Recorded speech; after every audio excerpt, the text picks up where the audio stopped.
Assalamualaikum warahmatullahi wabarakatuh.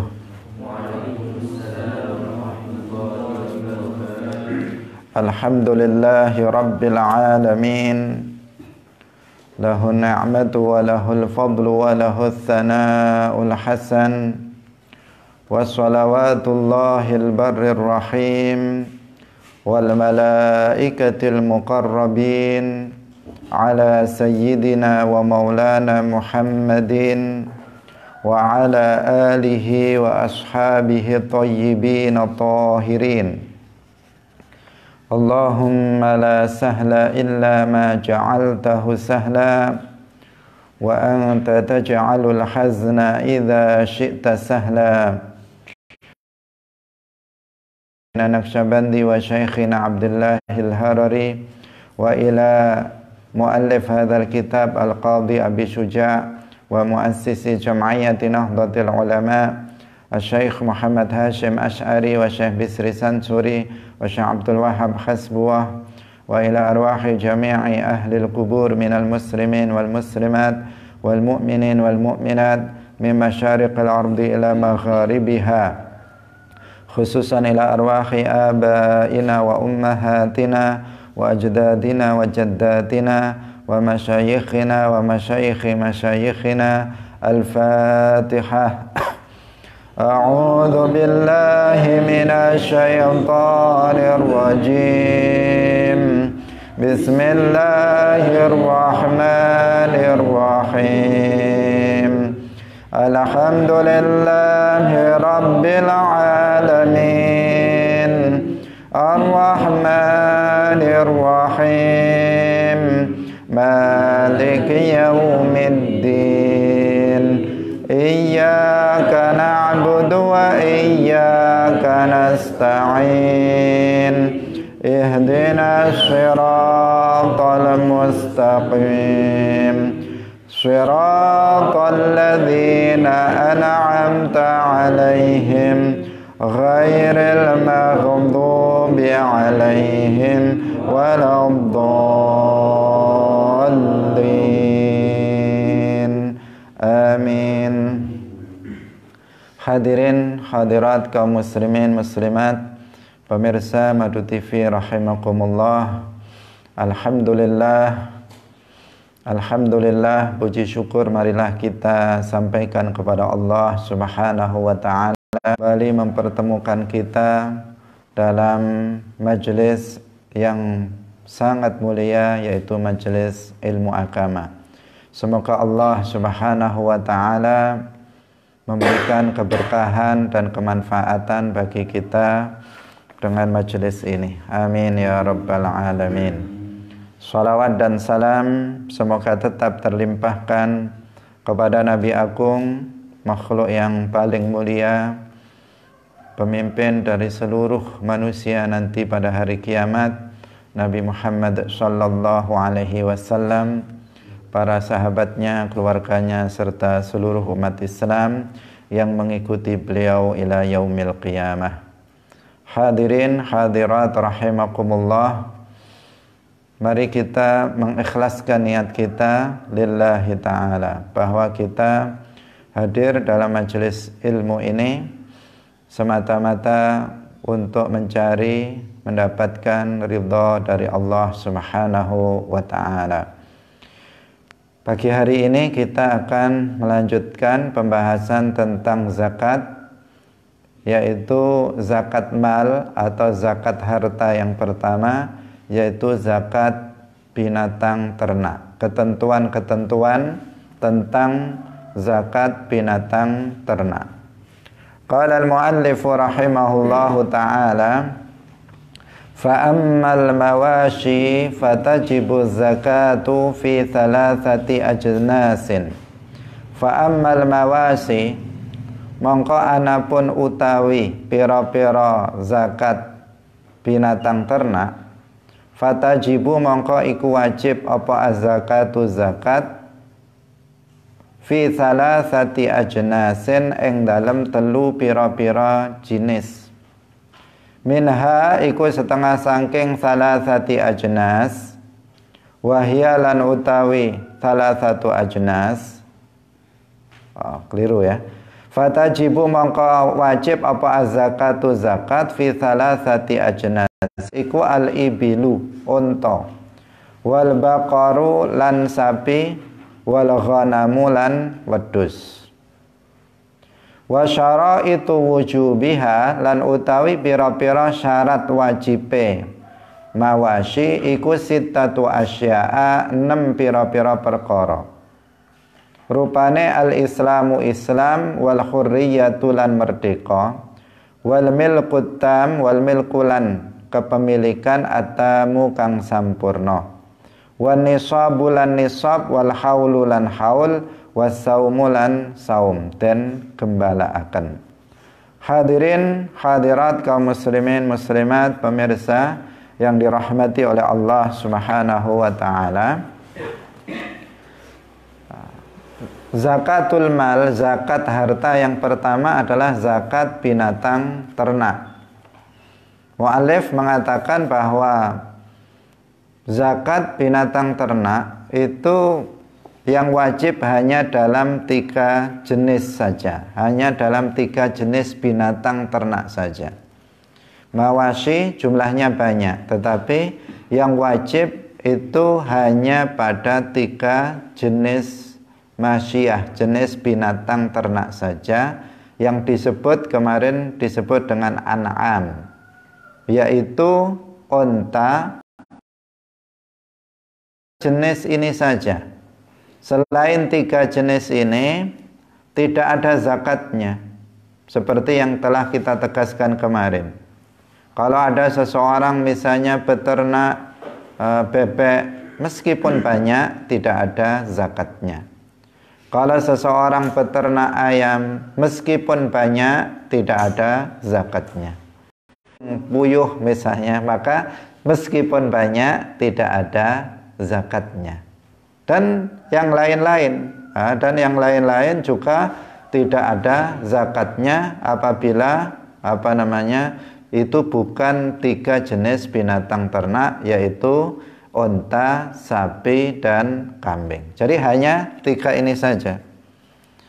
Karena memang seperti itu ketentuannya dari masa Rasulullah, para sahabat, demikian juga para ulama mujtahid yang 4, Imam Abu Hanifah, Imam Malik, Imam Syafi'i, Imam Ahmad, semuanya menetapkan hanya 3 tersebut, tidak lebih dari 3 jenis binatang ternak tersebut, tidak lebih dari itu. Karena orang yang beternak selain 3 itu pada zaman Nabi ada apa tidak? Ya ada. Pada zaman 4 imam mujtahid yang beternak selain beternak 4 binatang ternak itu juga ada. Tetapi mereka mewajibkan hanya pada 3 saja. Itu menunjukkan bahwa memang sudah ditentukan bahwa binatang ternak yang wajib dikeluarkan zakatnya itu hanya 3 saja, yaitu unta, sapi, dan kambing. Hadirin hadirat rahimakumullah. Binatang ini baik dia jantan maupun betina. Jadi binatang unta, sapi maupun kambing, dia jantan maupun betina, tidak hanya yang jantan saja tetapi juga yang betina. Termasuk sapi adalah kerbau. Kalau kerbau itu termasuk jenisnya adalah jenis sapi, maka dia kalau ada yang beternak kerbau, maka itu juga wajib dikeluarkan zakatnya. Kemudian kemarin kita sampaikan untuk kambing itu meliputi dua jenis, yaitu do'an yang kita kenal dengan domba atau gibas yang bulunya itu tebal. Kemudian yang kedua adalah maiz atau kambing Jawa atau kambing kacangan. Kita biasa menyebutnya seperti itu, yang bulunya itu tipis, yaitu jenis kambing. Jadi kambing dua-duanya masuk, termasuk yang wajib, yang disebut dengan mal zakawi, harta yang ada zakatnya. Hadirin hadirat kaum muslimin rahimakumullah. Berarti perlu ditegaskan kembali seterusnya, itu tidak wajib dikeluarkan zakatnya sebanyak apapun jumlahnya. Hadirin hadirat rahimakumullah.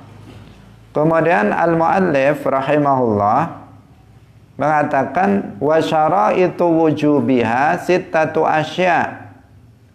Syarat wajibnya zakat binatang ternak itu ada 6 perkara. Yang pertama adalah al-Islam, yang kedua adalah al-hurriyatu, merdeka, yang ketiga al-milkut tam, kepemilikan yang sempurna, yang keempat mencapai nisab, dan yang kelima adalah haul, dan yang kelima adalah saum. Nah, sekarang kita bahas satu persatu dari 6 syarat wajibnya zakat binatang ternak. Artinya jika tidak memenuhi salah satu dari 6 syarat wajib ini, seseorang tidak wajib mengeluarkan zakat binatang ternaknya. Nah, jadi 6-6-nya ini harus terpenuhi, baru seseorang dikatakan wajib bagi dia untuk mengeluarkan zakat binatang ternak. Yang pertama adalah Islam, artinya orang Islam. Kalau dia bukan orang Islam, maka tidak wajib mengeluarkan zakat binatang ternak atau lainnya, itu dia tidak wajib. Hanya saja ada perbedaan antara orang kafir asli dan orang kafir murtad. Karena orang kafir itu ada 2 jenis. Dari satu sisi ada 2 jenis, yaitu kafir asli dan kafir murtad. Kafir asli itu ya orang kafir yang dia memang misalnya dia lahir dari kedua orang tua yang kafir. Bapaknya memang non-muslim, ibunya non-muslim, maka dia dikatakan kafir asli. Dari kecil dia memang sudah kafir. Karena ini namanya kafir asli. Yang kedua disebut dengan kafir murtad. Kafir murtad itu orang yang asalnya muslim. Dia pernah menjadi seorang muslim, pernah masuk Islam, tetapi kemudian dia keluar dari Islam. Keluar dari Islam baik dengan niat keluar dari Islam atau tidak niat keluar dari Islam, tetapi dia melakukan perbuatan yang kufur, dia mengucapkan perkataan yang kufur, atau dia meyakini keyakinan yang kufur. Karena murtad itu tidak harus pindah agama. Sebagian kita menyangka bahwasanya orang itu disebut sebagai orang murtad jika dia pindah dari agama Islam ke selain Islam, baru itu disebut murtad. Tidak selalu seperti itu. Kalau ada orang pindah, itu juga namanya murtad. Tetapi tidak, murtad itu tidak hanya orang yang pindah agama, tetapi murtad itu juga bisa terjadi pada orang yang secara zahir dia tidak pindah agama, bahkan dia tidak berniat untuk pindah agama, tetapi dia sudah murtad, sudah keluar dari Islam. Jadi keluar tidak harus masuk lagi ke agama yang lain, tetapi bisa dengan sebab keyakinan yang kufur. Misalnya meyakini bahwasanya Allah serupa dengan makhluk, meyakini bahwa Allah itu bertempat, meyakini bahwa Allah itu memiliki bentuk ukuran, memiliki anggota badan seperti halnya manusia. Maka orang yang keyakinannya seperti ini, dia telah murtad, keluar dari Islam dengan sebab keyakinan yang kufur. Atau yang kedua, dengan sebab perbuatannya yang kufur. Misalnya dia tahu ada kertas yang bertuliskan ayat-ayat Al-Quran, ada nama-nama Allah, ada ayat Al-Quran di situ, ada ilmu-ilmu syara. Kemudian dengan sengaja dia tahu di situ ada ayat Al-Quran, tahu, bukan nggak tahu, tahu. Kemudian dengan sengaja itu tidak lupa. Nah, sengaja dia kemudian menginjak-injaknya atau dia membuangnya ke tong sampah, ke tempat yang kotor, najis, maka Orang yang seperti ini dengan perbuatannya telah keluar dari Islam, meskipun KTP-nya masih tertulis agama Islam.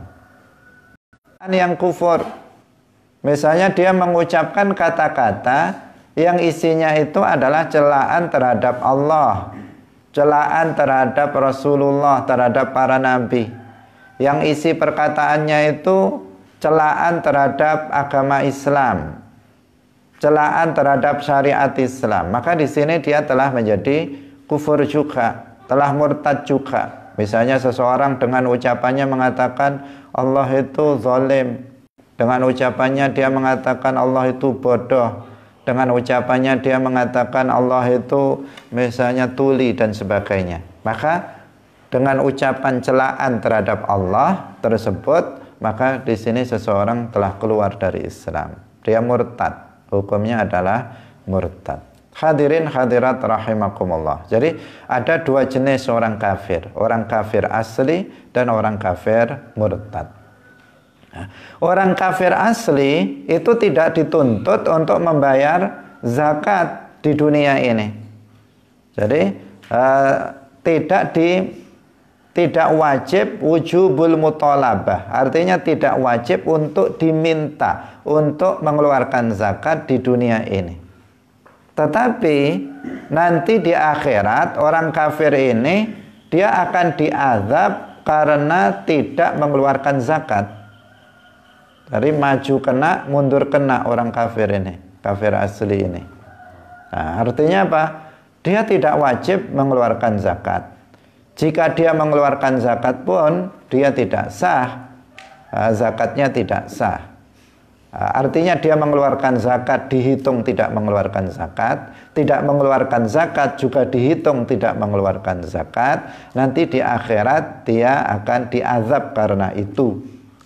Jadi orang kafir itu azabnya bertambah-tambah. Ketika orang kafir melakukan maksiat, maka azabnya akan bertambah. Misalnya ini orang dengan seseorang kafir bukan muslim, maka tempatnya di akhirat di mana? Di dasar neraka jahanam. Nah, tempatnya di dasar neraka jahanam abadi selamanya. Innallaha la'anal kafirina wa a'adda lahum sa'ira khalidina fiha abada. Wa ma hum bikharijina minan nar. Mereka nggak akan keluar dari neraka, orang-orang kafir itu, dengan hanya satu dosa, yaitu kufur.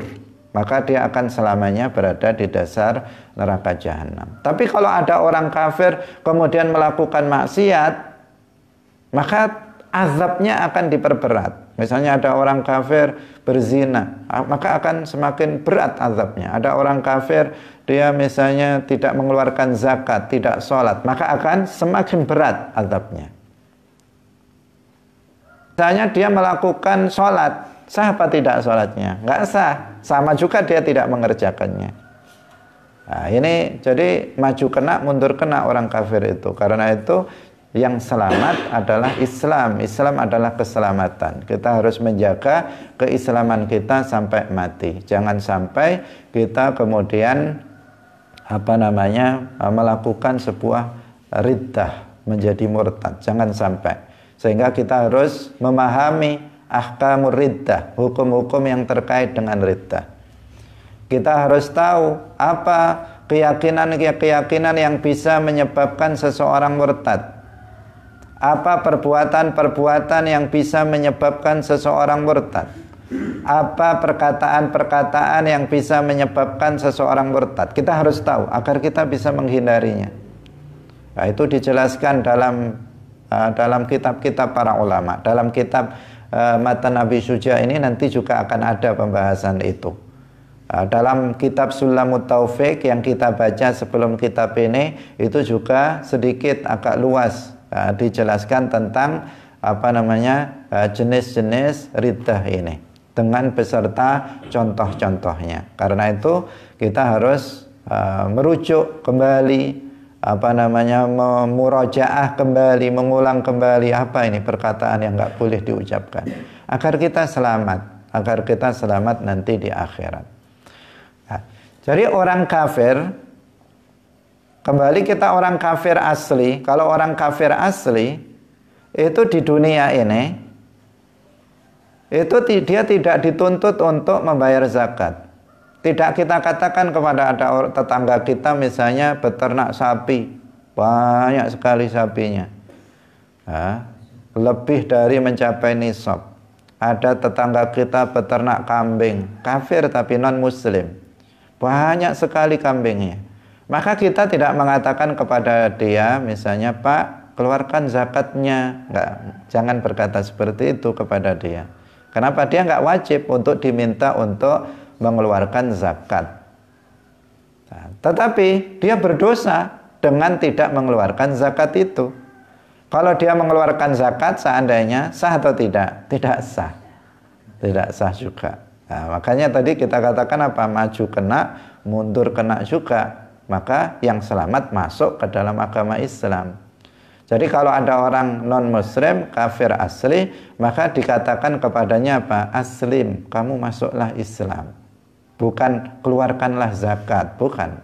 Tapi perintah kita adalah apa? Masuklah Islam. Jika sudah masuk Islam, baru keluarkan zakat. Masuklah Islam. Setelah itu baru kamu sholatlah. Setelah masuk Islam, baru kemudian sholat. Karena amal yang dilakukan oleh orang yang bukan muslim itu tidak akan bermanfaat. Disebutkan dalam sebuah riwayat hadis, ada orang masih kafir, kemudian ingin ikut jihad fisabilillah. Dia ingin ikut perang fisabilillah. Nah, kemudian dia diberikan hidayah oleh Allah Subhanahu wa ta'ala untuk kemudian bertanya dulu kepada Nabi.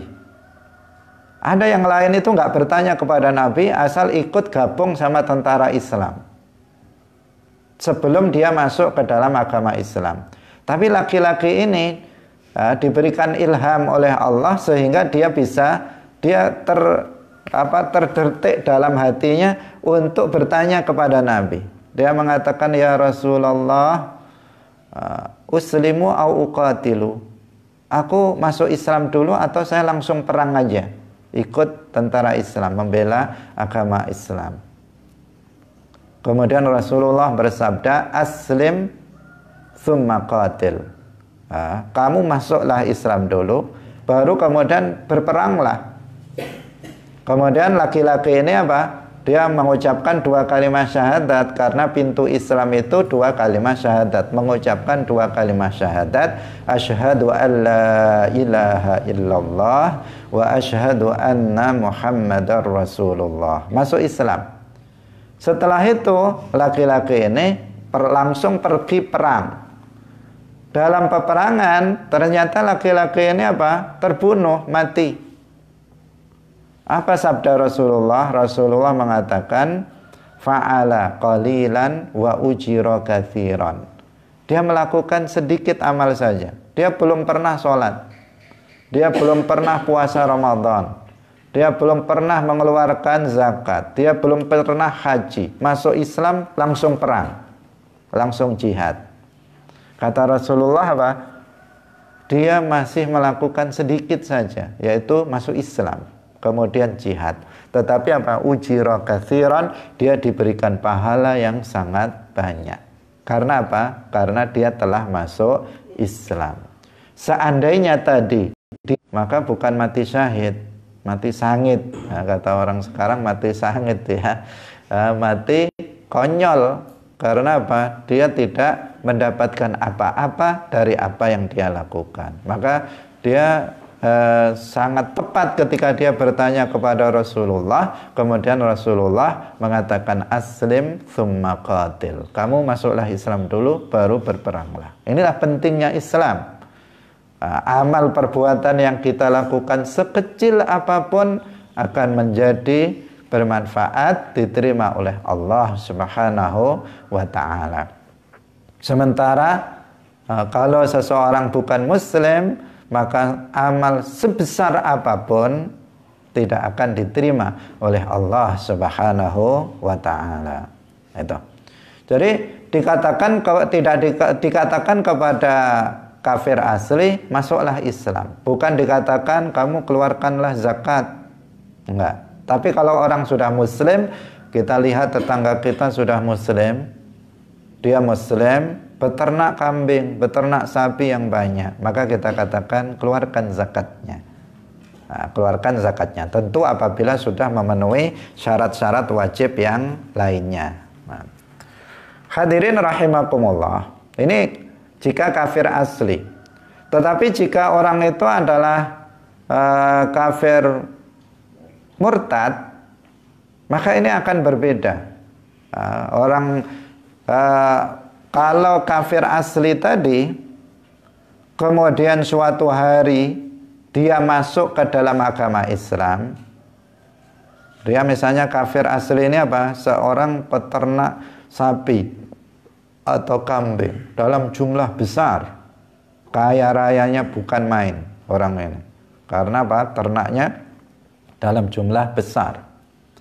Kemudian suatu hari dia mendapatkan hidayah sehingga dia masuk Islam. Maka dia tidak wajib mengqadha zakat binatang ternak ketika dia masih kafir, tidak. Tetapi setelah dia muslim baru dia mengeluarkan zakat yang setelah dia muslim, yang sudah berlalu maka berlalulah, sudah selesai. Islam itu menghapus dosa yang telah lalu.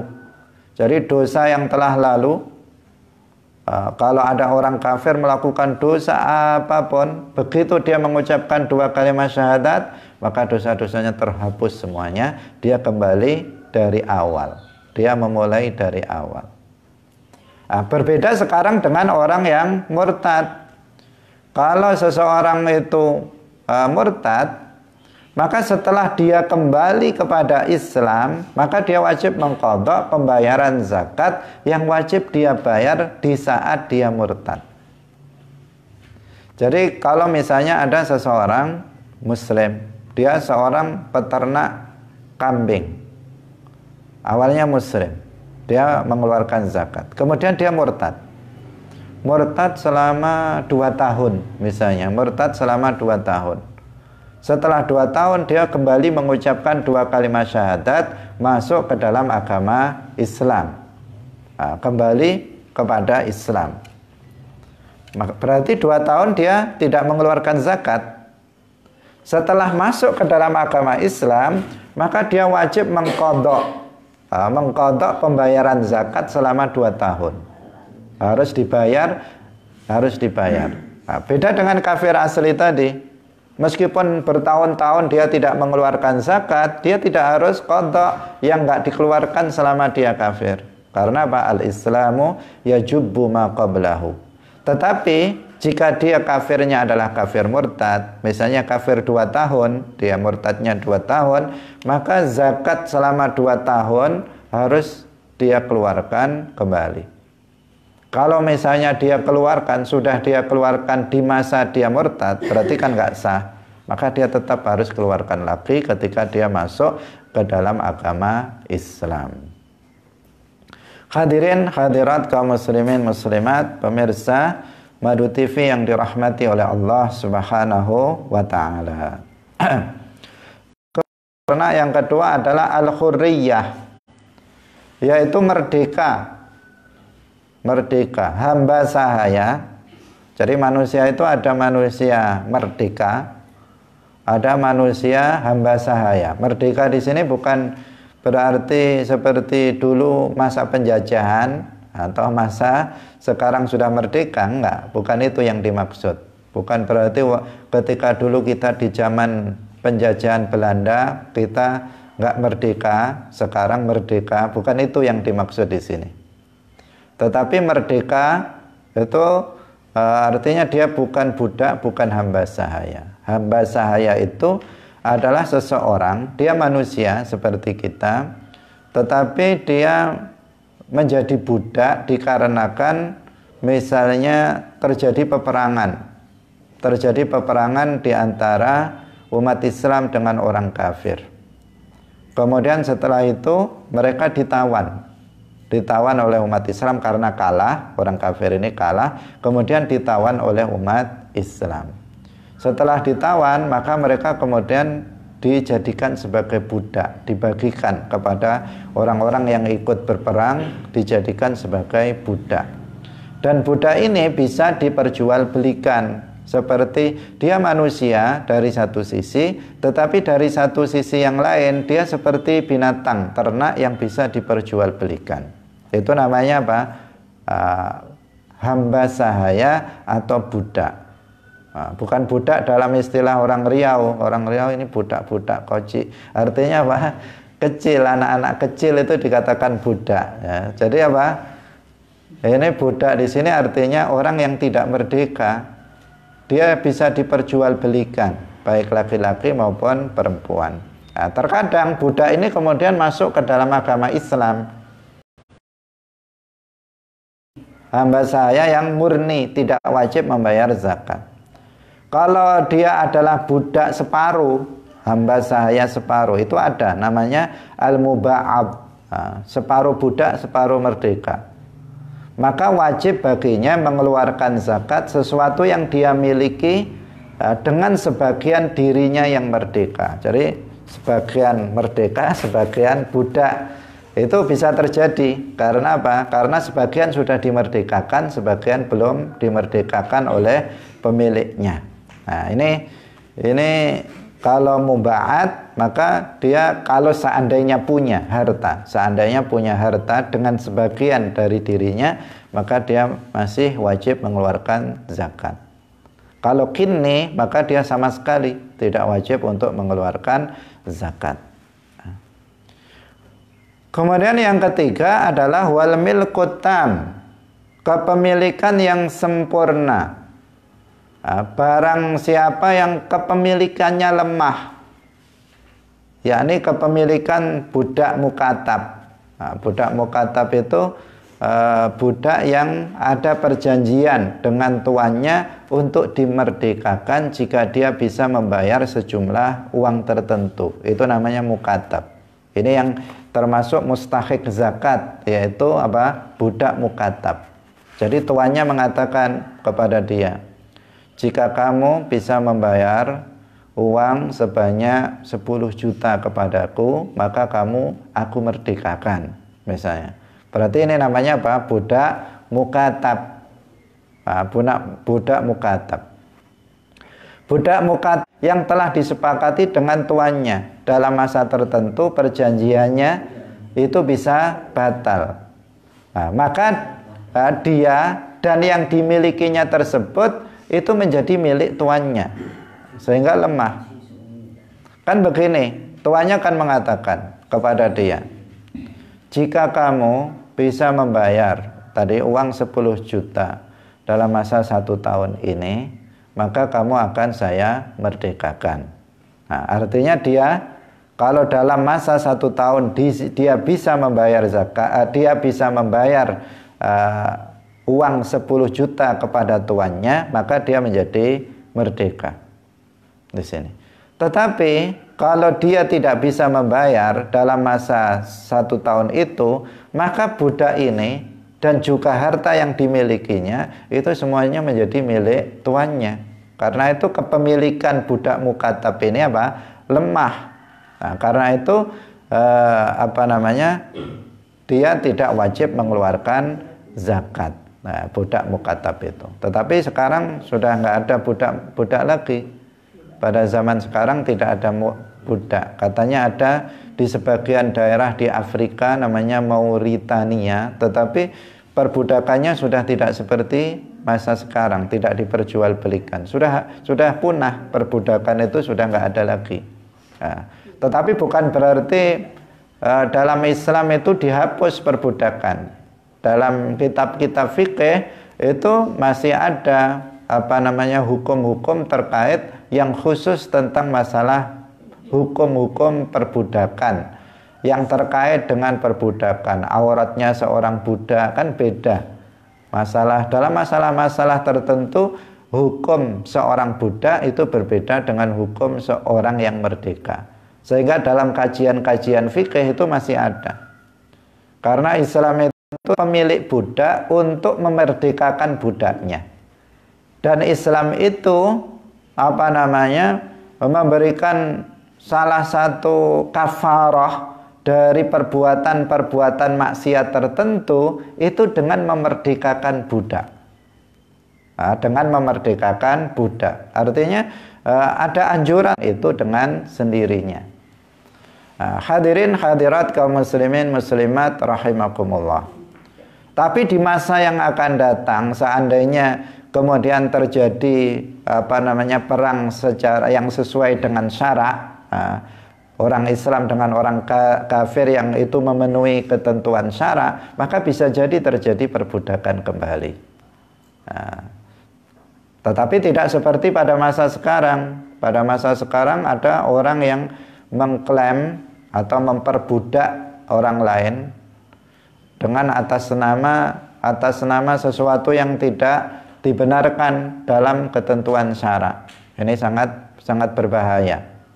Ada orang jual beli manusia, itu ada sindikat orang-orang tertentu menjual perempuan-perempuan muda itu ke luar negeri. Alasannya adalah untuk bekerja.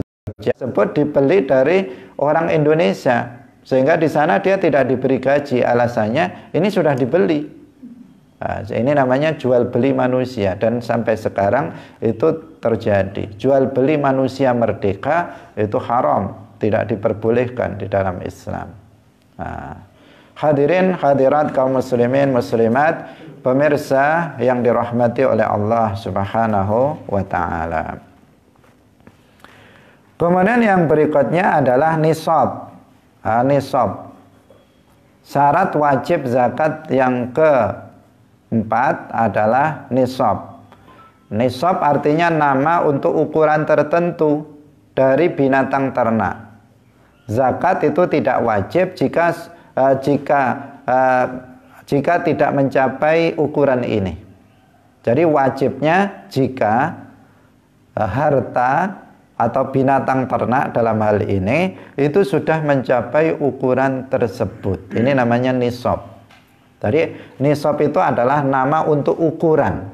Jadi nisab itu ukuran tertentu untuk binatang ternak, untuk kemudian dia wajib mengeluarkan zakat. Jika belum mencapai ukuran itu, maka tidak wajib dia mengeluarkan zakatnya. Misalnya kalau unta sudah 5 ekor, kalau sapi sudah 30 ekor, kalau kambing sudah 40 ekor. Namanya 40, 30 itu namanya apa? Namanya nisab. Jadi ukuran tertentu yang sudah ditetapkan oleh agama yang tersebut. Hadirin hadirat rahimakumullah. Kemudian yang kelima adalah haul. Haul ini artinya bahwa binatang ternak tersebut itu telah berjalan dalam kepemilikan orang tersebut selama 1 tahun qamariyah. Jadi harta tersebut telah dimiliki selama 1 tahun qamariyah. Hitungannya 1 tahun ini adalah 1 tahun qamariyah atau hijriyah. Bukan menggunakan kalender umum, tidak, tetapi kalender hijriyah. Ini berdasarkan sabda Rasulullah Shallallahu Alaihi Wasallam, la zakata fi malin hatta yahula alaihil haul. Jadi tidak ada zakat dalam harta sampai harta itu mencapai 1 tahun. Ini tetapi nanti tidak semuanya harta itu ada syarat haul. Misalnya zakat pertanian itu ketika panen, bukan harus ada haul. Tetapi untuk zakat peternakan ini itu harus haul. Jadi dia mencapai nisab dan mencapai 1 tahun berada dalam kepemilikan orang tersebut. Jadi kalau apabila misalnya kalau di awal tahun misalnya binatang ternak itu sudah mencapai nisab, misalnya sudah 30 sapi di awal tahun. Kemudian di pertengahan tahun dia beranak pinak. Banyak menjadi 50, menjadi misalnya 60. Sudah 2 kali lipat. Maka haul anak-anaknya ini itu menghitung, ikut dihitung. Tetapi jika anak-anaknya itu lahirnya itu setelah itu dilahirkan setelah sempurna 1 tahun, maka haulnya tidak mengikuti induknya. Jadi jika beranak pinaknya, anak-anaknya itu lahirnya di pertengahan tahun setelah mencapai nisab, maka di sini anak-anaknya ikut haul induknya. Tetapi jika anak-anak binatang ternak itu dilahirkan setelah sempurna 1 tahun, maka haulnya tidak ikut induknya, tetapi nanti dihitung berikutnya. Hadirin hadirat rahimakumullah. Jika di pertengahan tahun pemilik binatang ternak itu menjualnya, biasanya sudah 30 di awal tahun, kemudian di tengah tahun dia ingin beli sesuatu atau ingin menyembelihnya, kemudian dijual atau disembelih 1 atau 2, kemudian atau dihibahkan kepada orang lain, sehingga tidak lagi mencapai nisab. Maka di sini dia tidak wajib mengeluarkan zakatnya, karena tidak mencapai haul, tidak mencapai nisab dalam haul itu. Jadi bilangannya tidak mencapai nisab, maka tidak ada zakatnya, karena haulnya di sini telah putus. Haulnya dia telah putus karena dia tidak mencapai nisab selama 1 tahun. Jadi mencapai nisab selama 1 tahun, mencapai nisab dan sudah haul, bukan salah satunya, tetapi mencapai nisab dan sudah haul. Kemudian hadirin rahimakumullah, yang keenam, maksudnya apa? Maksudnya digembalakan itu ya tidak menggembala sendiri, atau tidak maklufah, tidak dicarikan rumput. Jadi setiap pagi pemiliknya atau orang yang mewakilinya yang diberi izin itu pergi ke tempat pengembalaan padang rumput, diantarkan ke sana. Nanti pulang dipulangkan lagi kalau sore. Itu namanya apa? Itu saum, digembalakan. Tapi kalau seperti binatang ternak sekarang, ditaruh di rumah, dimanjakan. Jadi pemiliknya yang disuruh kerja cari rumput ke sawah, kemudian dia tinggal duduk, berdiri, tidur di situ saja, menunggu pemiliknya datang dengan rumput yang hijau. Maka di sini binatang ternak seperti itu tidak wajib dikeluarkan zakatnya, meskipun banyak. Sekarang peternakan rata-rata juga seperti itu, karena memang tempat pengembalaan sekarang hampir nggak ada lagi, apalagi di Jawa hampir nggak ada tempat pengembalaan. Semua tanah sudah ada pemiliknya, karena pengembalaan yang dimaksud adalah tempat pengembalaan umum, bukan ada pemiliknya. Nanti kalau dikembalakan di sawah orang ya habis tanaman orang. Jadi di tempat pengembalaan umum sekarang sudah hampir nggak ada kalau di tempat kita. Tapi kalau di Timur Tengah, kalau kita ke Makkah, ke Timur Tengah, di sana kita lewat mobil, misalnya kita lewat, itu kita kalau tengok ke kanan ke kiri, itu banyak onta berkeliaran di sana. Ini ada pemiliknya apa enggak? Ternyata peternak besar-besaran, dibuatkan kandang yang besar, kemudian dia diberi makanan oleh tuannya, oleh pemiliknya, maka enggak ada zakatnya. Peternak seperti ini tidak ada zakatnya karena tidak memenuhi syarat, yaitu saum. Tetapi dia adalah diberi makan, atau yang disebut dengan maklufah, atau juga tidak saimah. Saimah itu apa? Saimah itu dia pergi-pergi sendiri, pulang-pulang sendiri. Jadi tidak diantarkan. Jadi kambing itu setiap pagi ya wis pokoknya liar, dia makan pulang sendiri, tidak diantarkan oleh pemiliknya.